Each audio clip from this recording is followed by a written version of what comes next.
अस्सलामुअलैकुम online student. Abu Bakar, how are you?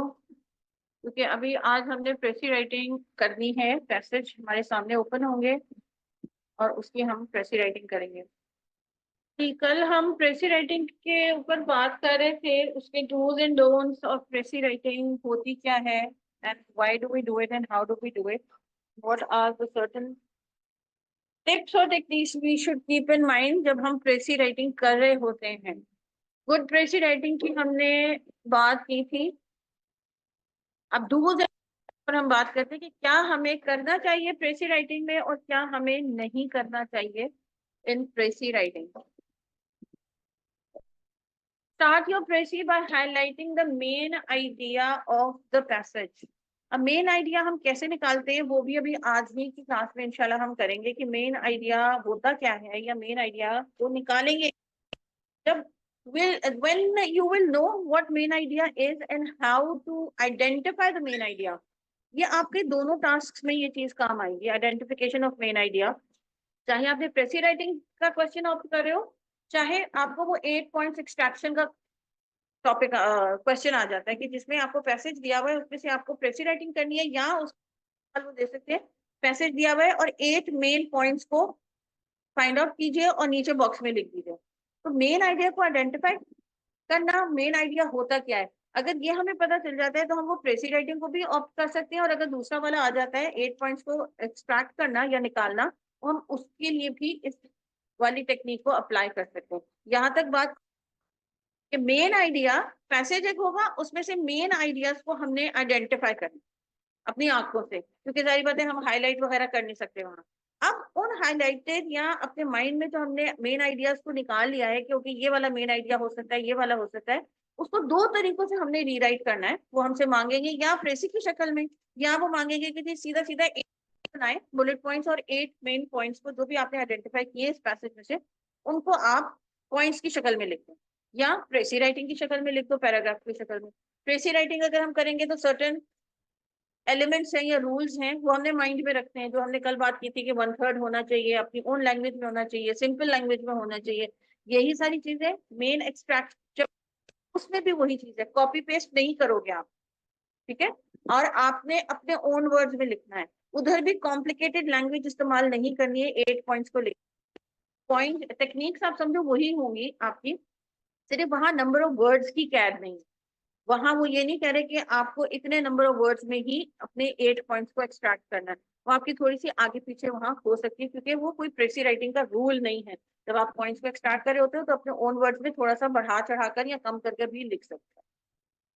क्या करना चाहिए हमें? सबसे पहले हाईलाइट मेन आइडिया को करेंगे।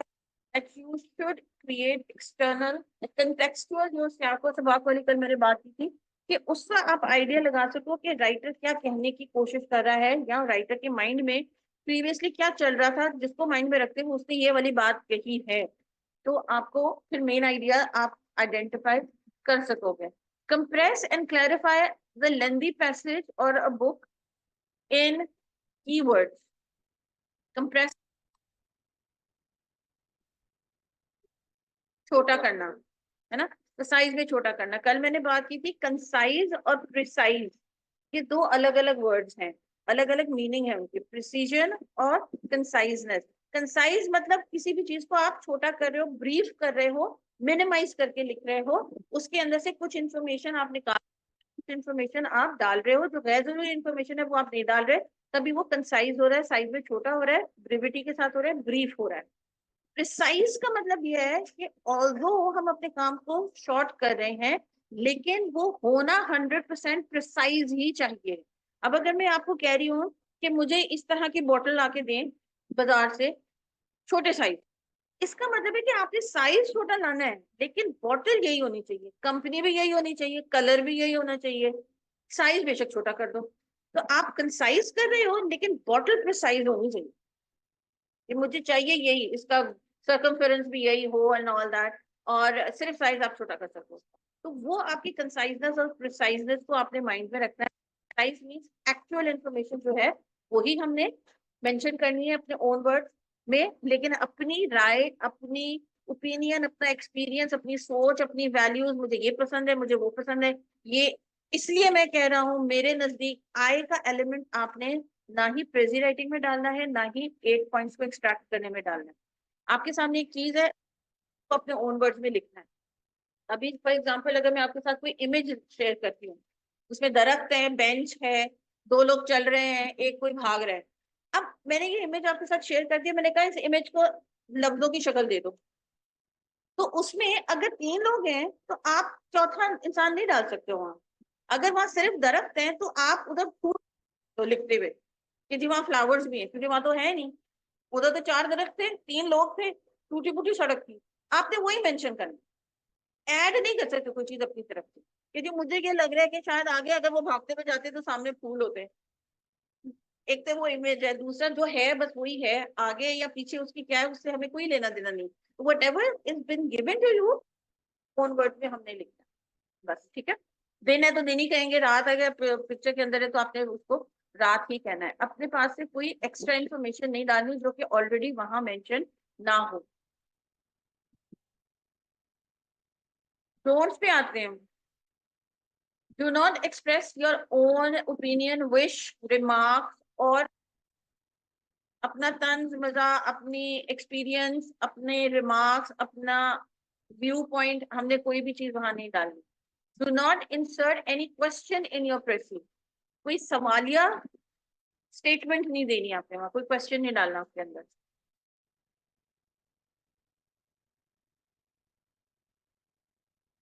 डू नॉट यूज एब्रीविएशंस और कंट्रैक्शन।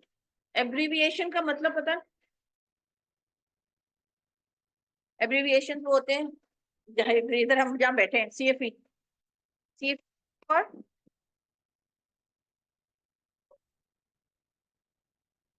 एग्जैक्टली तो सीएफई आपका एब्रीविएशन है उसका, जो अभी आपने मुझे बताया, सेंटर ऑफ फाइनेंशियल एक्सलेंस। ठीक है, centre C, financial F and excellence E. Abbreviation हुआ इन सारे तीनों वर्ड्स का सीएफई। तो आपने क्रेसी राइटिंग में या एक्सट्रैक्ट कर रहे हो जो पॉइंट्स, उनमें एब्रीविएशंस नहीं लिखना। अगर आपने सीएफई लिखना है तो पूरा लिखना है, सेंटर ऑफ फाइनेंशियल एक्सीलेंस। जैसे डब्ल्यूएचओ के ऊपर अगर कोई आ जाता है कोविड से रिलेटेड या हेल्थ से रिलेटेड है, तो डब्ल्यूएचओ आप डब्ल्यूएचओ नहीं लिखोगे, वर्ल्ड हेल्थ ऑर्गेनाइजेशन पूरा लिखोगे। सेम नेक्स्ट वाला है कि कॉन्ट्रैक्शंस नहीं लिखनी है। कॉन्ट्रैक्शंस मीन जो वर्ड्स को हम छोटा कर देते हैं। Not talking about slang, I want to का वाना कर देते हो, वो तो बिल्कुल भी नहीं लिखना। कॉन्ट्रैक्शन भी नहीं लिखनी। आई डिड नॉट लिखोगे instead of I don't. I am लिखोगे instead of I am. I will पूरा लिखोगे इंस्टेड ऑफ आयल। तो वो कंट्रैक्शन भी नहीं करनी है और आपने एब्रिविएशन भी नहीं करनी है, दोनों कामों में, चाहे एक्सट्रैक्शन है चाहे आपकी प्रेसी राइटिंग है। Don't be jerky. This suggests the most probability that you have not understood the sense of passage. Jerky का मतलब क्या है इधर समझ में आ रहा?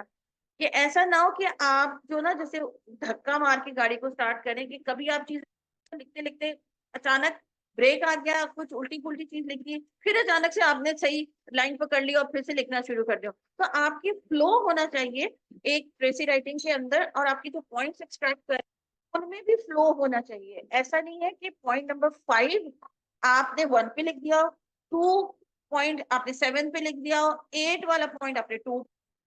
जैसे फ्लो में जा रहे हैं मेन पॉइंट्स, उसी तरीके से नंबर 1 पे नंबर 1 पॉइंट ही आना चाहिए और नंबर 8 पे नंबर 8 पॉइंट ही आना चाहिए।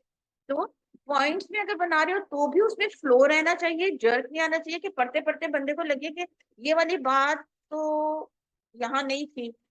ऊपर सेकंड पैराग्राफ में फॉर एग्जांपल ये तो फोर्थ पैराग्राफ में थी, तो इस स्टूडेंट ने तो लिख दिया ये मेन आइडिया, ये तो फोर्थ मेन आइडिया है। तो वो जर्क आ गया, यानी कि रुकना पड़ा आपके एग्जामिनर को। तो वो उनको रुकना ना पड़े, एक फ्लो में आपकी चीज जा रही है। क्लियर है ये पॉइंट? ये पॉइंट्स इस वजह से मैंने बताया ताकि अभी आप जब अपनी प्रेसी राइटिंग की प्रैक्टिस करो तो ये चीजों को माइंड में रखो। सबसे इंपॉर्टेंट चीज तो ये है कि आपने मैक्सिमम कोशिश ये करनी है कि जो वर्ड्स यहाँ हैं वो हम यूज ना करें। अगेन मैक्सिमम कोशिश सिंपल लैंग्वेज में रखना है और उसको अप्रोक्सीमेटली 1/3 बनाना है। ये मेन चीजें आपने माइंड में रखनी। तीसरी जो कि इनफैक्ट पहली पे ही वो होनी चाहिए कि इंफॉर्मेशन में से जो है वो कोई चीज मिसिंग ना हो, कि नंबर ऑफ वर्ड ज्यादा हो गए, चलो तो ये जो दे से लेकर इधर नीचे तक ड्रीफ तक है मैं नहीं लिखती या लिखता, कोई बात नहीं, मेरे नंबर ऑफ वर्ड्स पूरे हो गए, वो इनकम्प्लीट फील आएगी चाहे नंबर ऑफ वर्ड्स आपके पूरे हो भी जाए। तो इस चीज को भी माइंड में रखकर हमने इसकी प्रेसी राइटिंग करनी है। इसको मैं थोड़ा सा शॉर्ट करती हूँ ताकि एक ही उसमें आपको नजर आ जाए।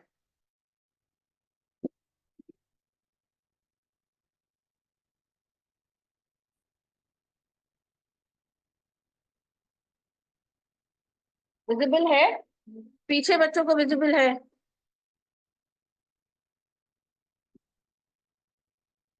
Guys to read out and online students, बेटा आपको मेरी आवाज आ रही है? अबू बकर अभी कुछ समझ में आया? थोड़ा सा डिफिकल्ट है कि पैसेज, तो कभी कभी इस तरह के डिफिकल्ट पैसेज भी आ सकते हैं, तो पैसेजेस भी आ सकते हैं। काम लेते हैं।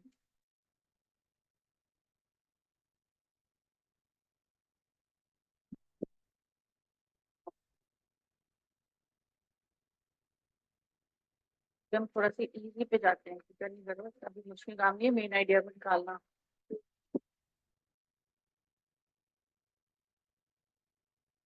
ऑनलाइन हो रही है, अबू बकर है एक।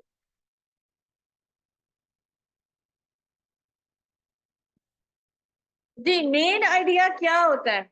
आई need you guys to have the on the screen. कुछ अगर बात करनी है तो बाय ऑल मीन बाहर जा सकते हैं।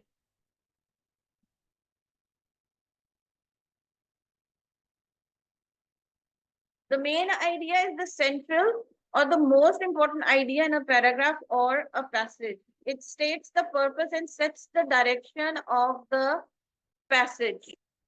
क्या आपका जो भी टेक्स्ट है, वो आपका जो मेन आइडिया होता है वो सेंट्रल आइडिया होता है। सेंट्रल मतलब सेंटर, जिसके इर्द गिर्द पूरी कहानी या राइटर का थॉट्स और आइडियाज घूम रहे होंगे। जैसे हमारा एक राउंड अबाउट होता है ना सड़क, अगर हम कहीं टर्न ना करें और गाड़ी या बाइक घुमाते ही रहें तो हम क्या होंगे, हम उस सेंट्रल चीज के इर्द गिर्द ही घूम रहे हैं। तो वो आपका जो सेंट्रल आइडिया या आइडियाज होते हैं, एक मेन आइडिया होगा आपका पूरे ऐसे का, और पैराग्राफ्स के डिफरेंट आपके मेन मेन आइडियाज होते हैं कि उस मेन आइडिया को लेकर पैराग्राफ के अंदर फिलहाल मैं कौन से मेन आइडिया की बात करने वाला हूँ, उसको लेना हम अपने आइडियाज की।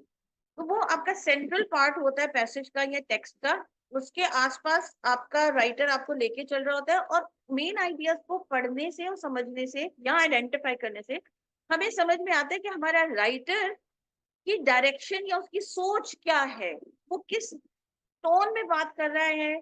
अगर वो हिस्ट्री की है, वर्ल्ड वॉर 1 और 2 की बात कर रहा है, क्या वो कंपैरिजन की बात कर रहा है वर्ल्ड वॉर 1 और वर्ल्ड वॉर 2 की, या वो रीजंस बता रहा है कि वर्ल्ड वॉर 1 क्यों हुई और 2 क्यों हुई। वो किस तरीके से उस वर्ल्ड वॉर की बात करने वाला है, हिस्ट्री की। अगर कोई हॉरर बात कर रहा है या कोई कॉमिक बात कर रहा है मेरा राइटर, तो वो किस नौयत से बात कर रहा है, आया वो वाकई हमें एंटरटेन करने के लिए तंजो मजाक कर रहा है या किसी को टॉन्ट करने के लिए बात कर रहा है। तो वो किस डायरेक्शन में अपनी राइटिंग को लेके जा रहा है, वो हमें आइडिया हो जाता है मेन आइडिया को पढ़ने के बाद। अगर हम आइडेंटिफाई कर लेते हैं, the main idea may be stated और इट मे बी इम्प्लाइड।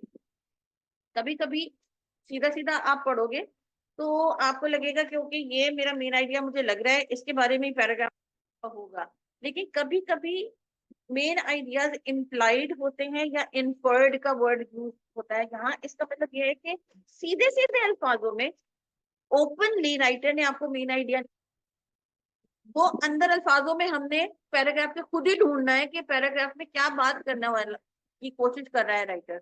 आपकी वो इम्प्लाइड होती है, या समझो कि उसने एक काइंड ऑफ कवर लगाया हुआ होता है, इनविजिबल कवर, कि हमें खुद ढूंढना है। उसने आराम से हमें पेश नहीं कर दिया हुआ कि चलो जी ये मेन आइडिया।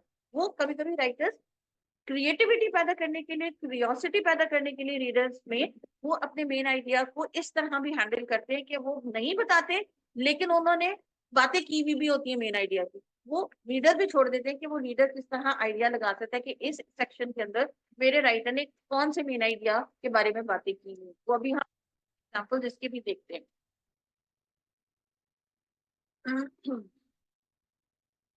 ओके, जैसे मैंने आपको पहले बताया था थर्ड पॉइंट की बात, कि जब हम टॉपिक सेंटेंस लिखते हैं तो फर्स्ट सेंटेंस आपका हो सकता है, या usually second sentence of your paragraph आपका टॉपिक सेंटेंस होता है। टॉपिक सेंटेंस से ही हमें मेन आइडिया का आइडिया होता है।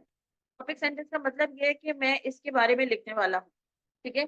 ईद के अगर फॉर एग्जाम्पल हमारा ऐसे अबाउट ईद है, ठीक है, तो मेरा फर्स्ट बॉडी पैराग्राफ जो है about I went shopping with my family, ठीक है, या I went shopping from I shop for Eid from फलाना मॉल। तो इसका मतलब ये है कि मैंने स्टार्ट ही पकड़ा है कि मैं अपनी कपड़ों के बारे में शॉपिंग की बात करूंगी, क्लोथिंग की बात, शॉपिंग की हो सकता है मैंने कपड़ों की भी शॉपिंग, से ही आइडिया हो गया कि ईद की शॉपिंग और फलाने वाले मॉल से की है। अब अंदर जाके हमें ये पता चलेगा कि आया खाने की बात थी, ज्वेलरी की बात थी, जूतों की बात थी, लेकिन आइडिया ये हो गया कि शॉपिंग की बात होने वाली है इस पैराग्राफ। तो वो आपका फर्स्ट या सेकंड सेंटेंस भी हो सकता है आपका मेन आइडिया। हाँ, ये कहने के बाद भी कि फर्स्ट या सेकंड हो सकता है, कुछ राइटर्स पैराग्राफ के किसी भी सेंटेंस को मेन आइडिया बना सकते हैं।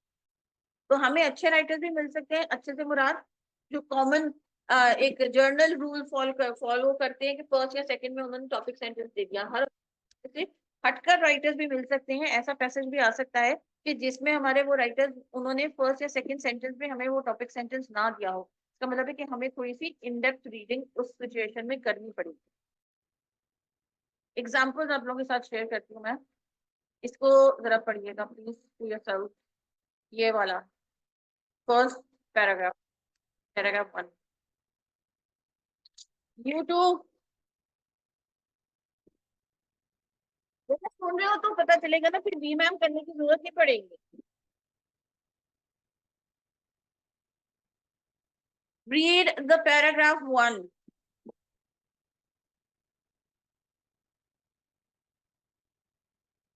विजिबल है?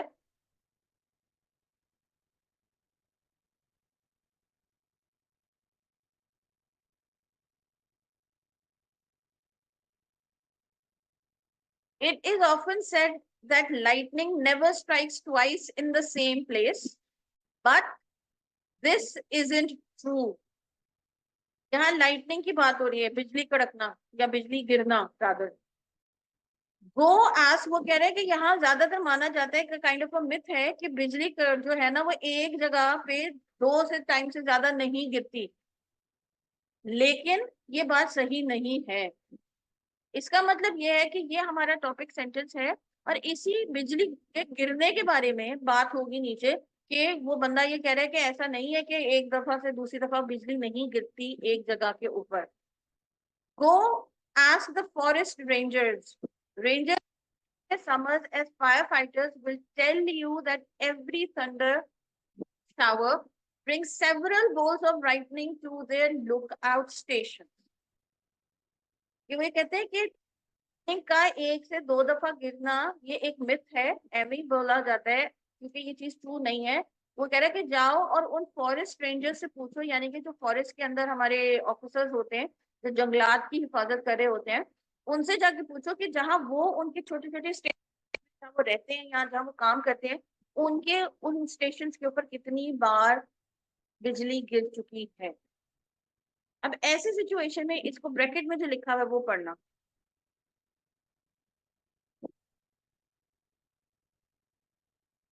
इस सिचुएशन के हिसाब से हमारा topic sentence is the first sentence of this paragraph. The remaining sentences are the supporting details, यानी कि वो उसके बारे में फर्स्ट सेंटेंस के बारे में इंफॉर्मेशन दे रहे हैं। पहले उन्होंने इंट्रोड्यूस करा दिया है और बाकी जितने भी उन्होंने जुमले या बातें कही हैं या एग्जाम्पल्स दिए हैं वो पहले जुमले की सपोर्ट में की। तो ऐसे सिचुएशन में तो बहुत सिंपली हमें फर्स्ट लाइन में ही हमारा जो है वो टॉपिक सेंटेंस मिल गया है। अब एक सेकेंड पैराग्राफ पढ़िएगा, पैराग्राफ 2 जो है ये अलग है, अलग अलग पैराग्राफ है, आपस में कनेक्टेड नहीं है।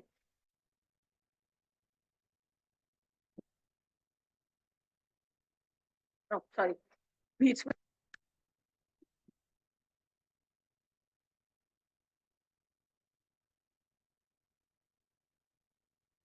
डन।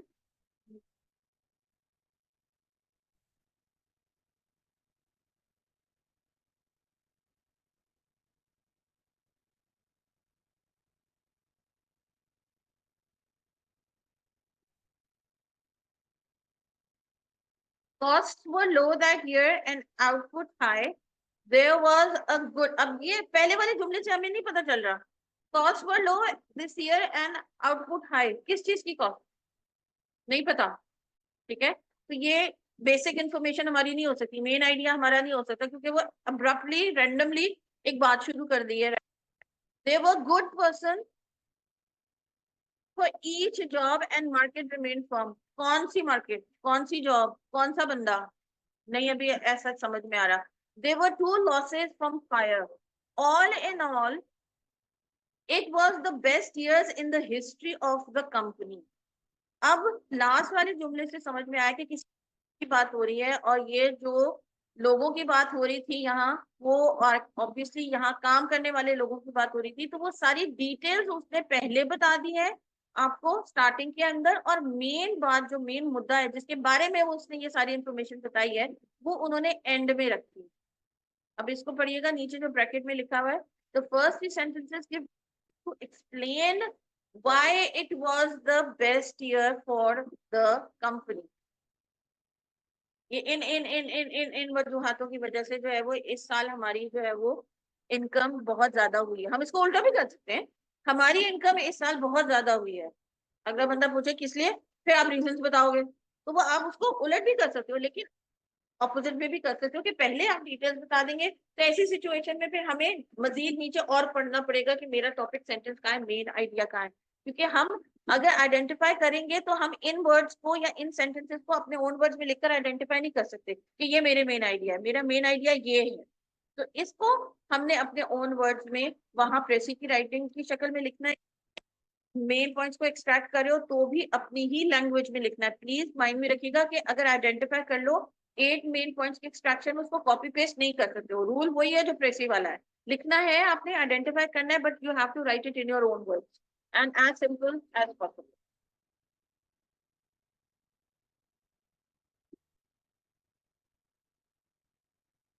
Okay, paragraph 3.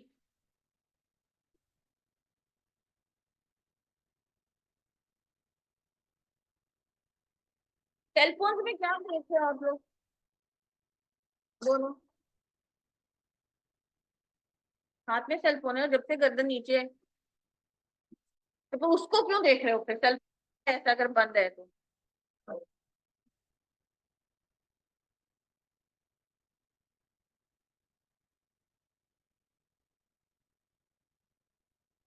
ब्रैकेट में क्या है? The author begins and ends with examples. The main idea is stated in the second sentence. ऐसी सिचुएशन में मिडिल में है. The whole area is great country for hunters and fishermen. कि वो जो ये बात कर रहे हैं कि वो हंटर्स को क्या कहते हैं, शिकारी, शिकार के पॉइंट ऑफ व्यू से या फिशिंग के पॉइंट ऑफ व्यू से ये वो बहुत अच्छा है. अब वो बता रहे क्यों, कि ये जो आपने बताया कि इधर बेयर्स भी होते हैं, लायंस भी होते हैं, आई डोंट नो ये क्या चीज जानवर होती है, और इधर वो फिशरमैन के पॉइंट ऑफ व्यू से बात करें कि स्ट्रीम्स यानी कि पानी के अंदर ट्राउट मछलियां भी होती हैं, तो वो डिटेल्स दे रहे हैं इधर. सेल को अपसाइड डाउन कर दो, तो अपसाइड डाउन कर दो and keep your eyes on the screen please. Paragraph 4.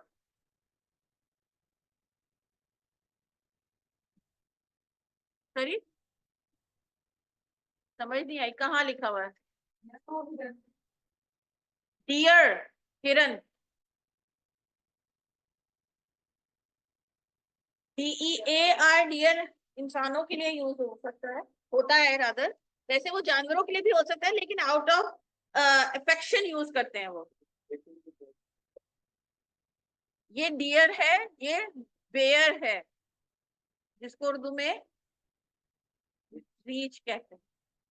इस जानवर का मुझे भी नहीं पता कि क्या है ये. भेड़िया. जी, fourth, advertising affects our lives every day. आगे पढ़ें.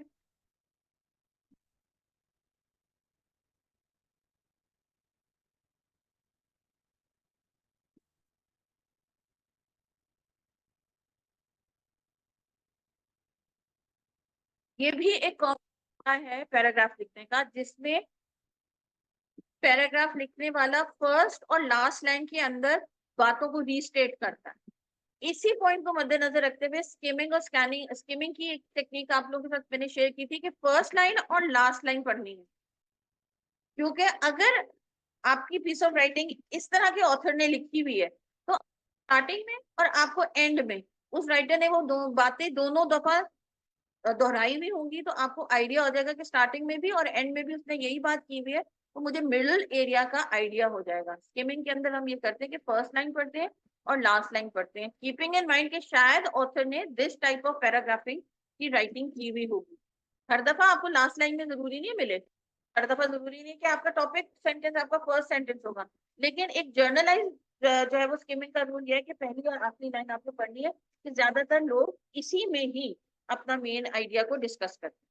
नहीं फाइंड आउट होता इसका मतलब है कि पैराग्राफ राइटर ने वो वाली टेक्निक फॉलो नहीं की है, उसने कहीं सेकंड नंबर के ऊपर सेकंड सेंटेंस के ऊपर अंदर मेरे मेन आइडिया को शायद, का मतलब है कि मुझे नॉर्मल टेक्निक को हटाकर दूसरी वाली टेक्निक को अप्लाई करना है, यानी कि मुझे सेकंड सेंटेंस पढ़ना पड़ेगा अपनी आइडिया को आइडेंटिफाई करने के लिए। पहला वाला तो रूल वो स्किमिंग वाला ही यूज कीजिएगा आप लोग। फिफ्थ पैराग्राफ, कितने different types of paragraph writing का स्ट्रक्चर है ना।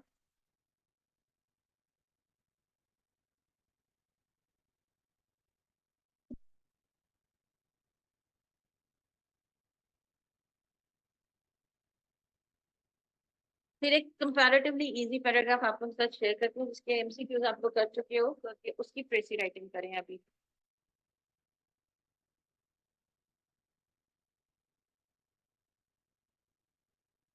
अच्छा, don't take this word in a negative way, drugs is a synonym for the word medication.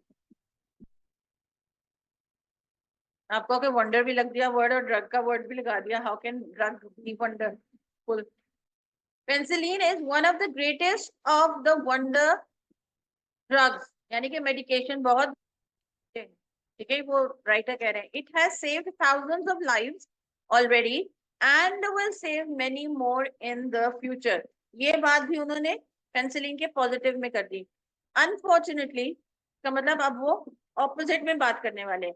यही वो साइन पोस्ट होते हैं, यही वो आपके कोहेसिव डिवाइसेस होते हैं जिनसे रीडर को लेकर चल रहे होते हो अपने साथ। इस वर्ड से पढ़ते साथ ही हमें ये आइडिया हो गया कि यहाँ उसने दो पॉजिटिव बातें की हैं पेंसिलिन की, लेकिन इधर ये वर्ड डालकर अनफॉर्चुनेटली वो अब ऑपोजिट बात करने वाला।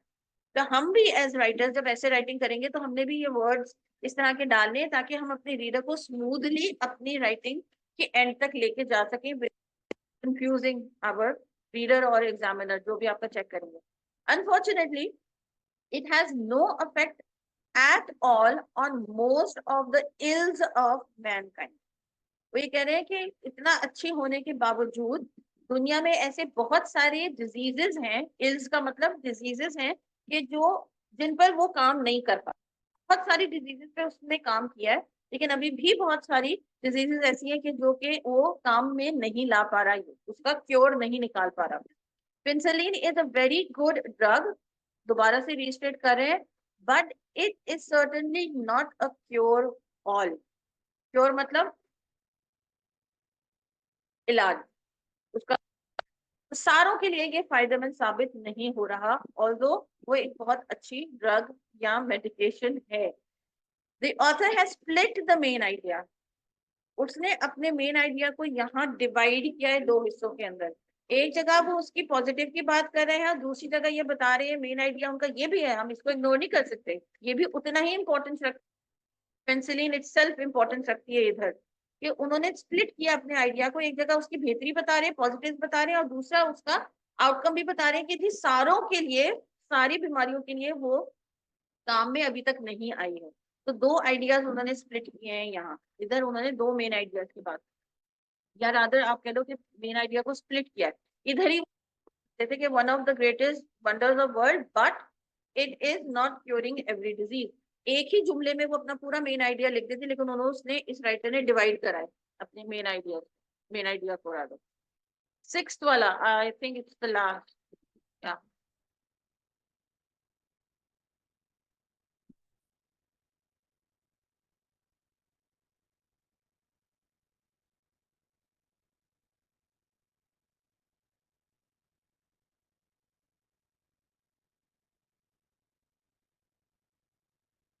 सिचुएशन में the main idea is implied, ऐसा, सॉरी क्या कर सकते हैं? नहीं, सारे के सारे मेन आइडियाज नहीं है ना इसमें, सारे के सारे आइडियाज आपको देखने पड़ेंगे कौन से मेन आइडिया इसमें छुपे। डू यू वेयर ग्लासेस,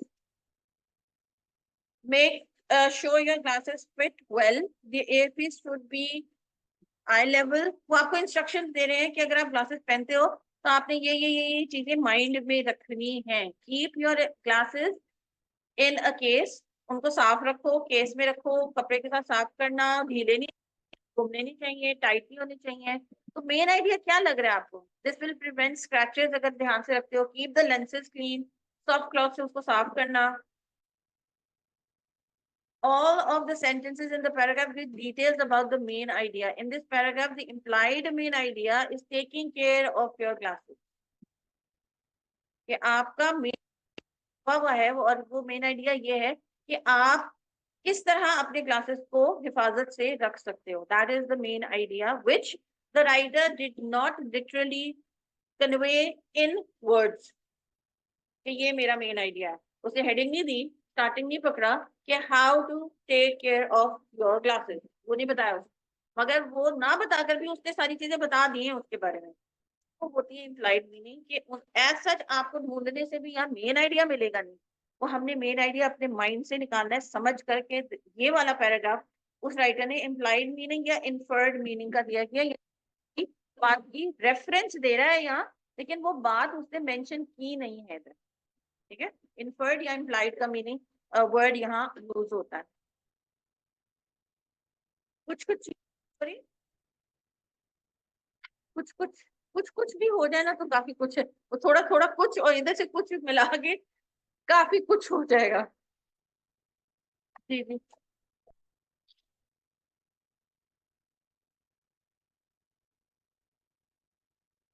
आपका एक पैराग्राफ थोड़ी होगा। इवन दो अगर वो आपका एक पैसेज दे देते हैं आपको कि वो that passage, for example 2000 word का कोई आर्टिकल है, उसमें से आप पैराग्राफ उन्होंने दे दिया है, तो उस पैराग्राफ के अंदर आपने फिर ढूंढना है कि आपके मेन पॉइंट्स किन पर बात कर रहा है वो। फिर आपकी बात ये सही है कि एक पैराग्राफ के अंदर तो एक मेन आइडिया होगा। अब उस एक मेन आइडिया को लेकर उसने मजीद वजाहतें कहाँ की? आपको ये लग रहा है कि ये वाली जो बात उसने की थी ना, ये बहुत ही ज्यादा एक्स्ट्रा है, ये वाली मेन आइडिया नहीं हो सकता, लेकिन उससे पहले जो उसने बात की हुई है मेन आइडिया के मुतालिक डिटेल दी हुई है, वो ज्यादा इंपॉर्टेंट रख दी है। तो सपोर्टिंग डिटेल 1 को हम अपना मेन आइडिया कंसिडर करेंगे। नंबर 2, सपोर्टिंग डिटेल 3 हमें वीक लग रही है तो वो हमारे माइंड से निकल जानी चाहिए, वो हमारी मेन आइडिया को रिफ्लेक्ट नहीं करेगी। ऐसी सिचुएशन में हम ये करेंगे। ज्यादातर वो आपको पैराग्राफिंग ही देते हैं, लेकिन 8 पैराग्राफ नहीं देंगे। Keep that in, always they are going to give you 8 paragraph कि जी 8 पैराग्राफ दे दिया और 8 मेन आइडियाज निकाल लो। वो आपको 3 पैराग्राफ, 2 पैराग्राफ, 5 पैराग्राफ इस तरह दे सकते हैं। उनमें से आपने मेन आइडियाज को निकाल तो जो आपको लग रहा है अलग अलग 1 2 3 4 5 6 7 8 8 पॉइंट्स उसके और 2 पॉइंट्स टाइप लो। अब वो आप बुलेट पॉइंट्स में बना लो या लिटरली 1 2 7 8 करके लिख लो, तो आपने उस तरह पॉइंट्स की शक्ल में लिखना है। 8 पॉइंट्स को एक्सट्रैक्ट करने का मतलब ये कि पैराग्राफिंग नहीं करनी, पॉइंट्स को अलग अलग बनाना है। चाहे बुलेट पॉइंट्स लिख दो चाहे नंबरिंग कर दो, लेकिन एक पैराग्राफ की शक्ल नहीं होगी। और इसी का उलट हमने प्रेसी राइटिंग में करना है कि प्रेसी राइटिंग में हमें एक पैराग्राफ बनाना है, उसको हम बुलेट पॉइंट्स में नहीं लिख सकते। जी, ये हमने if I am not wrong किया था, द प्रेशर्स ना एम्प्लॉयमेंट। अब इसको एक दफा दोबारा पढ़ लीजिए और इसकी प्रेसी राइटिंग आप लोगों ने टाइपिंग में करनी है ना। हाँ तो बहुत है, आपको 10 मिनट में करनी है, पेपर वाले दिन प्रेसी राइटिंग नहीं ना, प्रैक्टिस करोगे तो होगी ना। आधी कर लो, पहले पैसेज को पढ़ लो एक दफा with the skimming and scanning, क्या आइडिया है कौन से पैराग्राफ में क्या इन्फॉर्मेशन फॉल कर। मेन आइडियाज को निकालना है ना हमने।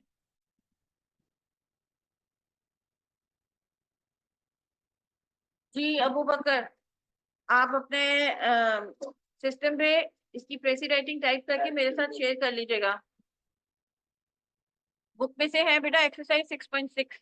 6 चैप्टर के एंड में एक्सरसाइज 0.6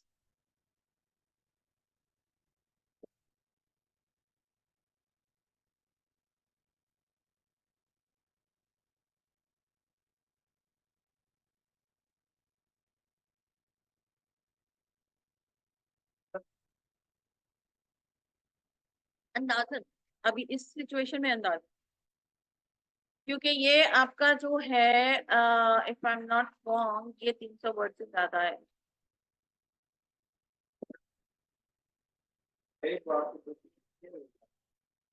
क्या कह रहे हो, कह रहे हो क्या बेटा, क्या कह रहे हो?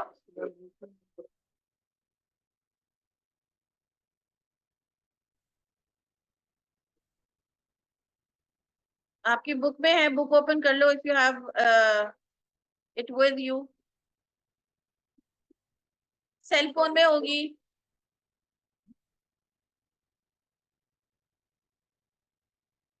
346 वर्ड है ये। तो आप समझो कि आपका फिलहाल इसकी बन जानी चाहिए 110-15 वर्ड्स अप्रोक्सीमेट। ये आपके 300 350 से कम वर्ड्स है।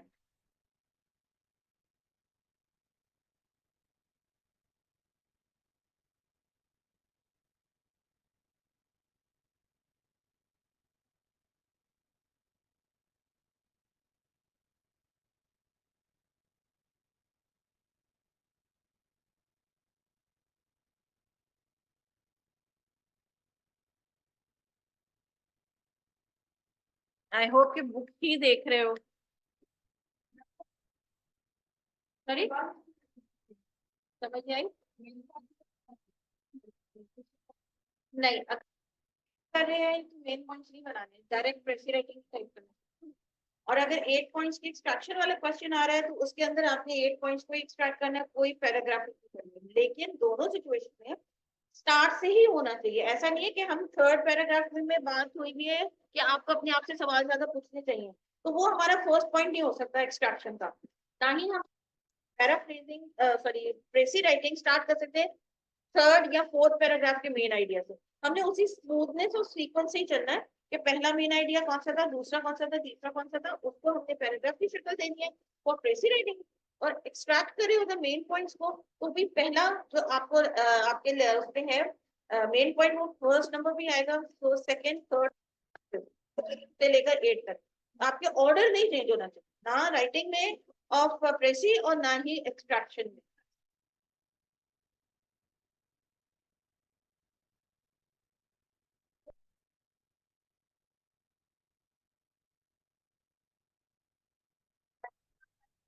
सब आइडियाज, यस। फिर आपको ऐसी सिचुएशन सब आइडियाज, जो पहला सब आइडिया आपको लग रहा है ना कि अब जैसे अगर मैं इसकी बात करूं कि यहाँ उन्होंने बात किया है कि प्रेशर्स जो है ना वो इनएस्केपेबल है, कि आप उनसे जान नहीं छुड़ा सकते हो, स्ट्रेसेस से और प्रेशर से। ये तो हमारा मेन हो गया।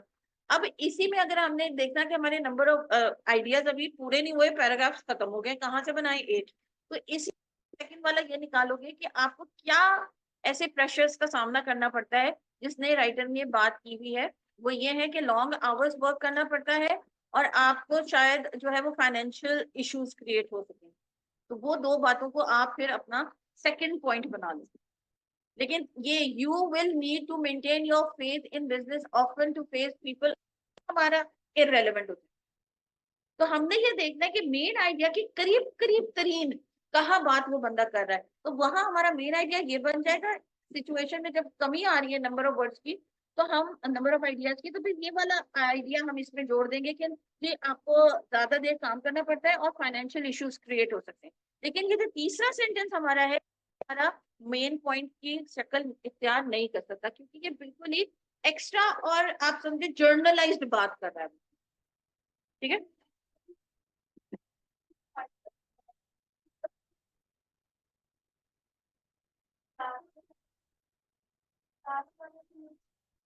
बिल्कुल कर सकते हो, बिल्कुल कर सकते हो।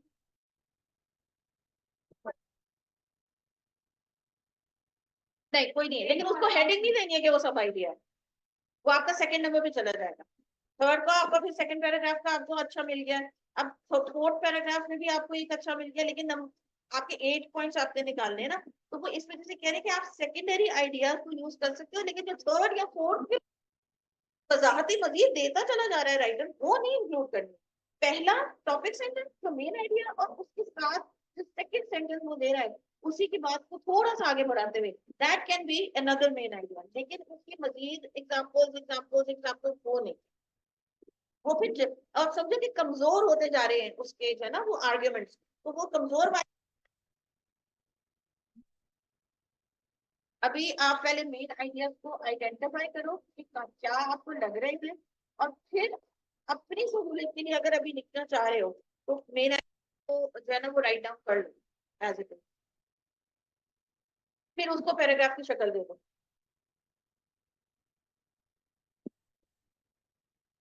उधर भी अगर किसी वजह से पेपर वाले दिन भी आप मेन आइडियाज लिख रहे हो और फिर पैराग्राफ की नीचे शक्ल दे रहे हो, तो प्लीज नेक्स्ट क्वेश्चन पे जाने से पहले वो अपना रफ वर्क डिलीट कर देना। बाय ऑल मीन्स वो आप अपना रफ वर्क कर सकते हो, एज लॉन्ग एज जाते जाते नेक्स्ट उस रफ वर्क को डिलीट कर दो, वो साथ ना जाए प्रेसी राइटिंग।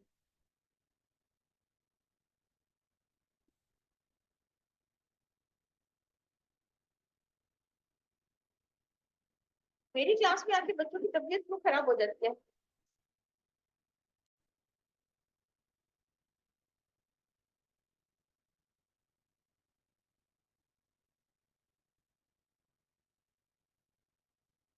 फर्स्ट पैराग्राफ में बात हो रही है स्ट्रेसेस की, सेकेंड पैराग्राफ में बात हो रही है कि आपके पास सर्टेन स्किल सेट होना चाहिए अगर आप बिजनेस अपना ओपन करना चाह रहे हो या खुद काम करना चाह रहे हो। ये आपका मेन आइडिया है सेकंड का। थर्ड का ये कि आपकी फैमिली सपोर्ट होनी चाहिए if a person wants to run his own work और his own business. Fourth paragraph में बात हो रही है कि you should be well prepared and you need to ask certain questions to yourself before even planning and thinking कि मैं business, आपसे सवाल करने चाहिए। पैसे हैं, एप्टीट्यूड है, स्किल है, समझ है, शौक है, वगैरह वगैरह। ये मेन आइडियाज तो मैंने आपको बता ही दिए हैं आपको। अब बाकी चार आप लोगों ने खुद निकाल। सिस्टम ऑन है? अवैस? नहीं ऑन है? तो आइडेंटिफाई करना है मेन आइडिया, फिर उसको प्रेसी की शक्ल देंगे।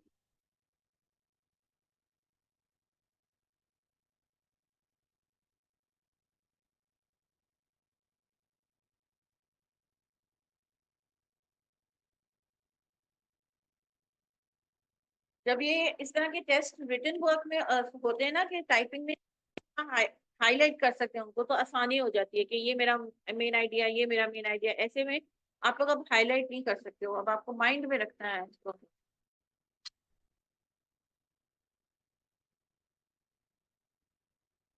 वैसे पेपर किसी ने ओपन करके चेक किया है कि कॉपी पेस्ट होता है उसमें?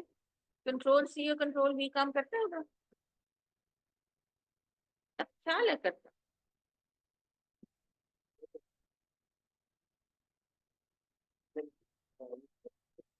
मेरा ख्याल है शायद करता है अपनी आसानी के लिए बंदा।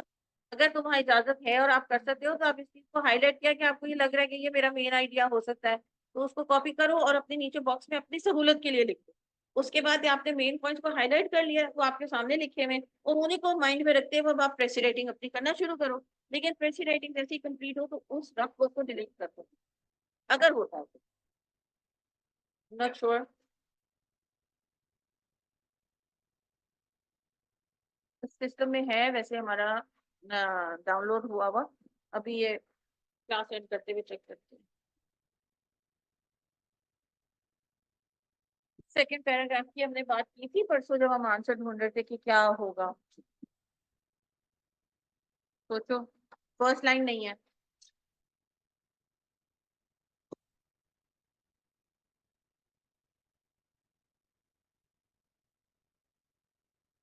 अपनी वर्डिंग सही सही तो लिखना है।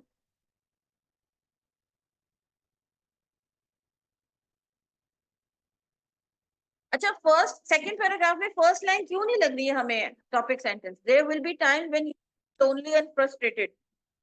अकेला फील करोगे और जरा सा एजिटेटेड फील करोगे, ठीक है? अब इसके बारे में इंफॉर्मेशन होनी चाहिए ना नीचे। अकेला फील करोगे, उदास हो जाओगे, बोर हो जाओगे, परेशान हो जाओगे, गुस्सा आएगा, ये सारी बातें होनी चाहिए अगर ये हमारा टॉपिक सेंटेंस है। लेकिन अंदर क्या बातें हो रही है? If you employ people you will need positive and show leadership at all times. अब इस जुमले में कहीं फ्रस्ट्रेशन और कहीं लोनलीनेस का कोई लेना देना नहीं है।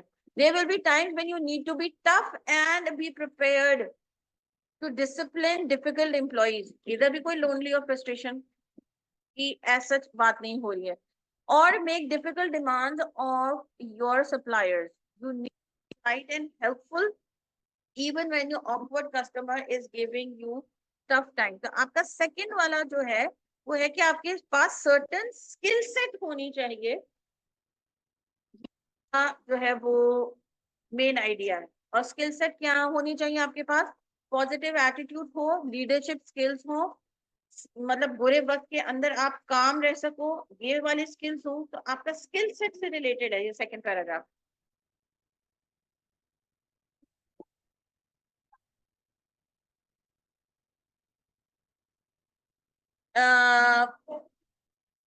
पैराफ्रेज अगर नहीं कर सकते हो तो अपने से 2 लाइन डालोगे तो वो वही बात नहीं होगी, पैराफ्रेज ही करना। हाँ।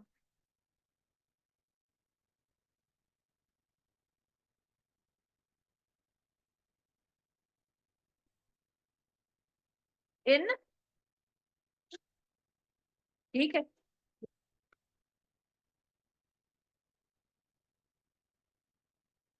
हाँ,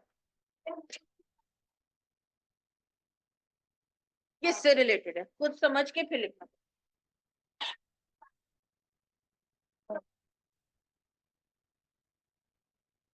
हाँ, नहीं, ऐसा ऐसे स्किल हम नहीं डाल सकते जो इसमें मेंशन नहीं है। हाँ, यहाँ मैनेजेरियल स्किल्स की बात नहीं ना हुई भी, तो हम अपनी तरफ से कोई मैनेजेरियल स्किल्स नहीं डाल सकते। आपकी अकाउंटिंग बड़ी अच्छी होनी चाहिए, यहाँ भी उसका कोई बात नहीं हुई पैराग्राफ में। तो अकाउंटिंग स्किल्स हमारी अच्छी होनी चाहिए या मैथमेटिक्स हमारा अच्छा होना चाहिए, वो स्किल हम यहाँ नहीं डाल सकते। जिन स्किल्स की यहाँ बात हुई भी है हमने वही वहां बात डालनी है कि पॉजिटिव एटीट्यूड और दूसरा लीडरशिप एट ऑल टाइम। तो लीडरशिप आपकी एक स्किल होती है, तो उसकी हम बात कर सकते हैं। उसके अलावा नंबर ऑफ वर्ड्स बढ़ाने के लिए या क्योंकि स्किल सेट की बात हुई थी तो चलो एक्स वाई जी स्किल सेट में अपने पास से लगा दूं, वो नहीं कर सकते क्योंकि जो इधर नहीं है वो हम अपने ओन वर्ड पे कैसे लिख सकते हैं। अगर मैं कहूँ कि यहाँ इस वक्त जो है वो जावेरिया नहीं है, तो हम क्या जावेरिया है? मैं कहूंगी ना जावेरिया है ही नहीं, तो आप लोग भी एग्री करोगे कि जावेरिया नहीं है क्योंकि वो है ही नहीं यहाँ। तो जो चीज यहाँ मेंशन ही नहीं है तो हम अपने पास ही ना डाल सकते। आप नहीं कह सकते नहीं मिस वो बैठी भी तो है, क्योंकि वो जब वो नहीं है तो वो नहीं है। तो जो चीज अगर इस पैसेज के अंदर या पैराग्राफ में नहीं है तो हम अपने पास से नहीं डाल सकते elongate the sentence or the point. Pressure.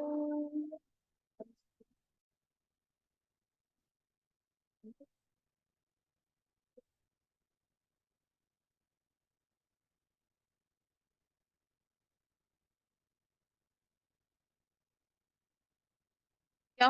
Work hard.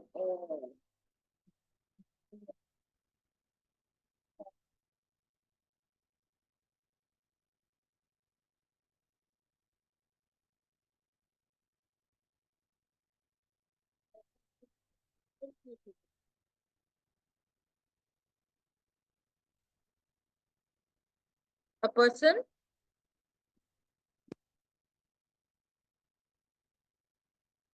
uh, हम्म, सही है। अभी ना बनाओ, बनाओ नीचे चलो, जब लगेगा कि नंबर ऑफ वर्ड्स मेरे कम हो रहे हैं या आइडियाज मेरे पूरे नहीं निकल रहे, फिर आप देखो कि मैंने कहाँ कौन से पैराग्राफ का सब आइडिया भी बनाना है। इधर 4 है, हाँ, तो इधर हमें हर पैराग्राफ के 2 बनाने पड़ेंगे instead of making 3 with 1 paragraph. कोशिश ये करो कि हर पैराग्राफ के 2 बना लो अगर आपको इस तरह के 4 पैराग्राफ आते हैं। सेल्फ एम्प्लॉयमेंट,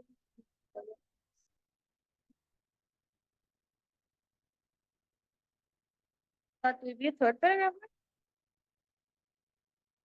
किधर बनाया है? ये ऑनेस्टली वाला कैसे बनाया है?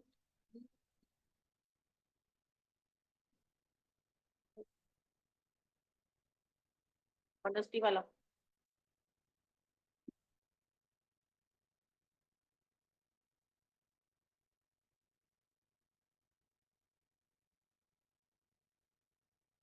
अच्छा, अब सेल्फ एम्प्लॉयमेंट की जगह कौन से सिनोनिम्स यूज हो सकते हैं, अवेयर्स बताना।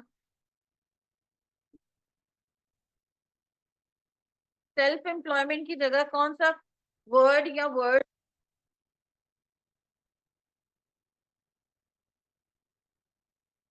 सॉरी। काइंड है या। तो सेल्फ एम्प्लॉयमेंट का मतलब क्या होता है? तो इसका दूसरा वर्ड इंग्लिश में क्या बता सकते हो? बार बार ना लिखे हम ये सेल्फ एम्प्लॉयमेंट, यहाँ ही लिखा हुआ है ये। Good business owner. तो कोशिश ये करें कि जो वर्ड्स यहाँ लिखे हैं वो तो हमने लिखना ही नहीं है। तो सेल्फ एम्प्लॉयमेंट हम नहीं मेंशन कर सकते, हमने उसका सिनोनिम लिखना है। सॉरी। इंडिपेंडेंट नहीं। इंडिपेंडेंट तो आप बगैर नौकरी के या बगैर काम किए भी हो सकते।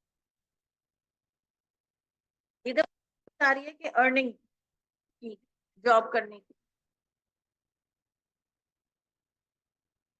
आप लिख नहीं रहे हो वैस।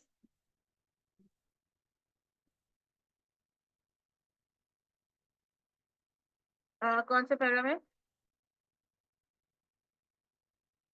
Okay, you maintain your faith इन। बहुत माइनर है ये, बहुत माइनर है इस सिचुएशन में। माइनर है, मगर डाल दो अभी, आगे देखते हैं और क्या बनाते हो।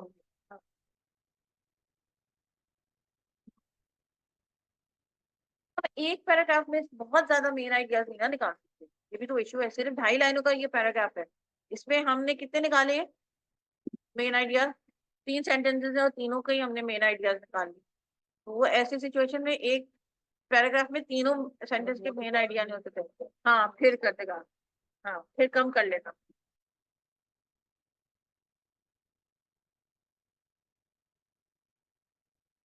Freshers and.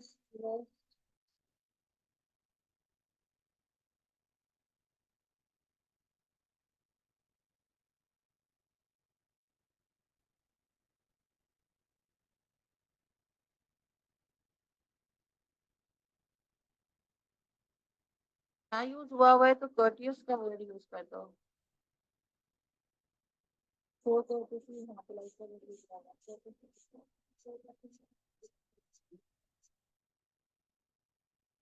शो कर्टियसी। और अगर हमने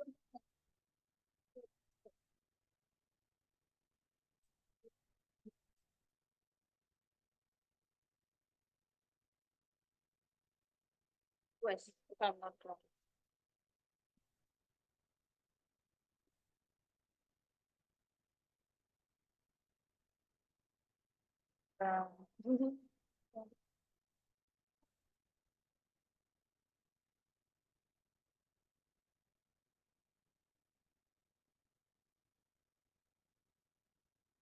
एक आधा वर्ड से नहीं होता, लेकिन उस वर्ड सेल्फ एम्प्लॉयमेंट को बार बार यूज ना करो। जॉब होल्डर कर सकते हो, जॉब ओनर कर सकते हो, बिजनेस ओनर कर सकते हो, हैविंग ओन बिजनेस कर सकते हो, सेल्फ एम्प्लॉयड कर सकते हो। फिर जाके अगर कोई और नहीं मिल रहा तो सेल्फ एम्प्लॉयमेंट कर लेते, है ना। कुछ विकेबुलरी तो माइंड में कहीं ना कहीं से ढूंढनी पड़नी है, नहीं मिल रही तो। लेकिन हम ढूंढ ही नहीं रहे माइंड में से, और चलो यही लगा लेते हैं, that is going to be a kind of strategy. Unacceptable को आप कर सकते हो अनअवॉइडेबल, कि उसको इसको अवॉइड नहीं किया जा, प्रेशर को या स्ट्रेस को। अगर आप खुद जॉब कर रहे हो तो इनएविटेबल मीन्स के अनअवॉइडेबल। इनएविटेबल हो सकता है, इनएक्सेपेबल हो सकता है की जगह अनअवॉइडेबल आप कर सकते हो, ये भी ठीक है।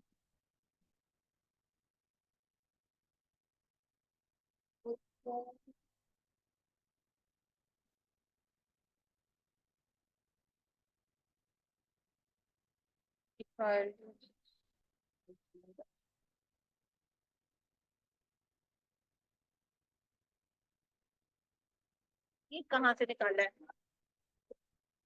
हाँ, ये शार्प होनी चाहिए। ठीक है, good. Fraction of 8 points is going to be easier as compared to writing a précis, क्योंकि उसमें आपको मेन पॉइंट्स लिखने की शक्ल में लिखने हैं। सॉरी, ना ना ना, एक चीज है, चॉइस नहीं आती। या तो वो दे देंगे प्रेसी, या वो दे देंगे, ऐसे में चॉइस आती। ऐसे में चॉइस आएगी कि या तो कर लीजिए कॉज एंड इफेक्ट, या कर लीजिए आर्गुमेंटेटिव। ये नहीं है कि दो कॉज एंड इफेक्ट में से कोई एक कर ले और दो आर्गुमेंटेटिव में से कोई एक कर ले।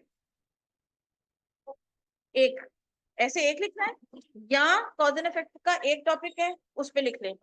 अगर कॉज एंड इफेक्ट पे नहीं लिख तो आर्गुमेंटेटिव का भी एक ही टॉपिक दिया हुआ है तो आर्गुमेंटेटिव पे लिख, बस। चॉइस होगी ऐसे टाइप में। जी, ओ सॉरी, अबू बकर तो चले गए। चलिए, will call it a day, इंशाल्लाह कल मिलते हैं। कल we are going to do letter analysis. थोड़ा सा लेटर पे काम करेंगे ताकि जरा फॉर्मेट फ्रेश हो, and then we are going to do letter analysis इंशाल्लाह। टिल देन, अल्लाह